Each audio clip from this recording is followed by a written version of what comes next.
బ్రాహ్మణుడు వచ్చి నీ భార్యను చేయి పట్టుకొని తీసుకెళ్తే నువ్వు ఆపొద్దు, ఆయన వెళ్ళిపోవాలంతే. అదే సనాతన ధర్మం చెప్పాడు ఆయన. ఇది తప్పు అని బైబిల్ చెప్తోంది, అలా చెయ్యొద్దు అని బైబిల్ చెప్తోంది. సనాతన ధర్మం అంటేనే ఇది అని ఇది చెప్తోంది. ఉదాహరణకు ఇది ఎక్కడి నుంచి తీసుకొని చెప్తున్నానంటే మహాభారతం నుంచి తీసుకొని చెప్తున్నాను. యుధిష్ఠిరుడు అంటే ధర్మరాజు చెప్పినటువంటి స్టోరీ.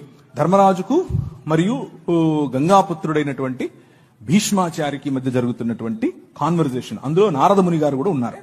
ఒకసారి ఒక ముని వాళ్ళ ఇంట్లోకి వస్తాడు, చకా చకా చకా వస్తాడు. వచ్చి వాళ్ళ అమ్మ అక్కడ ఉంటది, పోయి చేయి పట్టుకుని పదాపదవరా అంటాడు.